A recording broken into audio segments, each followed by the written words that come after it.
In some areas of South Africa, the burgeoning population of elephants is beginning to place a strain on their habitat and threatens many of the other species in the area. Debate rages whether culling should be reintroduced. To avoid this, elephants, rhinos and people have planned an alternative, but it's extreme. In South Africa, where the populations have increased to a point where they are affecting the habitat in the parks, and we are effectively moving them to new parks where there are no elephants. On Kuzi, South Africa, 43,000 hectares just isn't enough space for 130 elephants. ERP have been given permission to capture and transport up to 30 Nkuzi elephants. But with reserves across South Africa overpopulated, they must look further afield for solutions. The mission is to drive the elephants across international borders to a larger reserve in Zanar, Mozambique. This is certainly one of the most challenging operations ever attempted in South Africa, but this is the furthest distance that elephants, to my mind, have ever been moved. The night before the transport, a scout team tracks down the location of the elephant herd.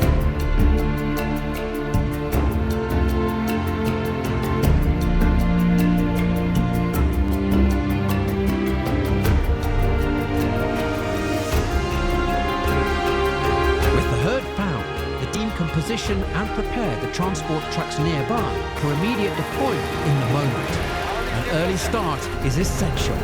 The team need every available second to capture their complete quota of 30 elephants. 5 a.m. Transport Day 1. The team is ready to go. But there's a problem. No elephants. Overnight, the herd has moved on and must be tracked down again. But that's not the only thing that has changed.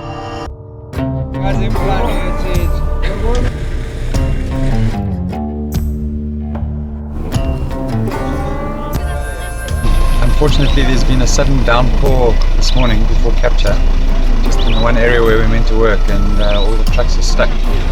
At this stage we're trying to battle just to get to the capture site.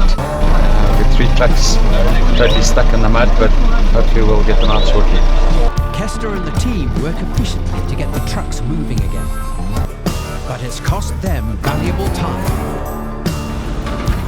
The mission is now running hours behind, and the race is still on to find the elephant herd. Elephants are in a much different environment, a different spot and location in the reserve. So this morning we had to change strategy and approach. The reposition of the herd means that yesterday's preparation work must now be redone, costing the team more valuable time. To make matters worse, the elephants have moved to a section of the reserve that doesn't have access required for the team's heavy transport vehicle. There's no ways the trucks coming through here. It's quite a bit of an effort this morning just to be able to get the trucks in. We've had to shift the trucks to a different area and plan a different area. As the trucks need to get in safely and securely, we actually had to remove a fence of the park. We now have to bring in a TLB to surface, to get the surface right and level to ensure that the trucks can move across that area safely with elephants, especially once they're loaded coming out. We've got a very good point of access now for the loading trucks, so we all look well set up and squared up for a successful day of capture. With the ground team now able to access the area, it's just a matter of time. We've got to adapt to every situation. It's very much terrain dependent and it's animal behavior dependent. The elephants need to be grouped so they can be darted with tranquilizers from the air. This is the safest way to be able to begin the transport. But the herd is not going to make it easy. In a population like this that's been contracepted on an annual basis, they've learnt to avoid the helicopter. The secret is to start with the matriarch. You dart her first, and then she anchors the group essentially in an area where we can hopefully work. And then as quickly as possible you dart from the next biggest all the way down to the smallest animal. You've got to be cautious that you don't overshoot the animals, maybe to dart one in the front, because then they have the tendency to splinter. And you've got to round them up again before you can put a next dart in. Because if you've got 4 darted and there's one left that you haven't got and they split, you basically end up with a catch and release and have to wake the whole group up. It's chaotic in the air. The pilot and the vet, there's lots of chitty chatter between them, trying to work out who to get to, where to turn, which animal next. And sometimes it can happen as quickly as, darting one every 15 seconds. We hope that between 10 and 15 minutes we have a whole entire family group immobilized and on the ground ready for recovery. From the first dart in till the last animal down was somewhere between 7 and 10 minutes. They handle the drugs very well, quite happy with that, with the time that they sleep, because that's obviously the risk time. Once the elephant's on the ground team have to be there within instance to make sure that there's no issues, that the animals are all stable. It's important that none of the elephants have fallen on trees, but also that they are laying on their sides. When in a sternal position on their fronts, an elephant weight can suffocate them or even crush their own internal organs within minutes. Push.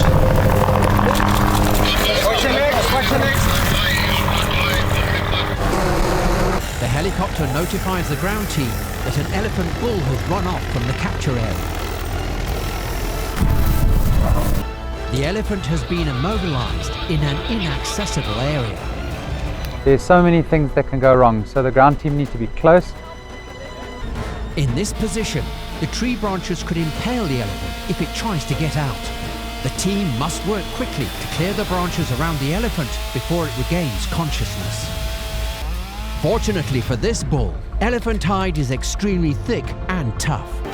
Once all the elephants are located and safely positioned, the ground crew can move in. Now that the elephants are stable and lying down on the ground, trucks with inbuilt hydraulic cranes arrive on the scene. The trucks contain custom-built crates where the elephants can wake and recover. African elephants are matriarchal. The leader of the pack is fitted with a satellite tracking unit. This way, they can always know where the herd is. So one of the main techniques that we use to recover the elephants is once they're immobilized, we lift them up by their feet, upside down, and then we load them into our specialized wake-up recovery crates. It is considered to be the best practice. It's a technique we developed out of necessity actually, and we've now moved in excess of 1,500 elephants using this technique with absolutely no side effects. So it looks horrible, but it works really well, and it's an effective way of lifting and loading an elephant. The elephants must all be kept in their family groups for the duration of the transport to reduce the risk of stress. This is particularly important for elephant calves who are still feeding off their mothers. Now, once they're in the crates, we've reversed their mobilization. They're totally awake. The wet ground conditions and the sheer weight of the elephants on board have made it impossible for one of the trucks to get back on the road. In this position, the elephants cannot be unloaded. They simply must be pulled out. The erratic movements of the truck are unsettling for the mother elephant and her calves. The team must work fast to find a solution. But there are even bigger problems afoot. Hearing the commotion, a massive elephant bull has roamed into the area and seems intent on investigating what is happening. Great working with these big animals, but sometimes you go in when there's totally awake elephants there. Bulls like this one weigh up to 7 tons and pose a huge threat to the safety of the mission and the team if they become aggressive.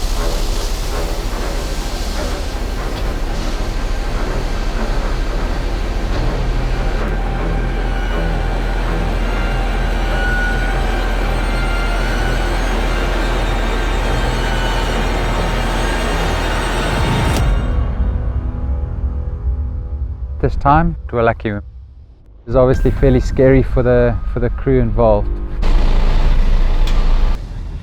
Very difficult terrain to recover animals, but we're lucky. We managed to get 30 animals, and now in my mind, the big work really starts.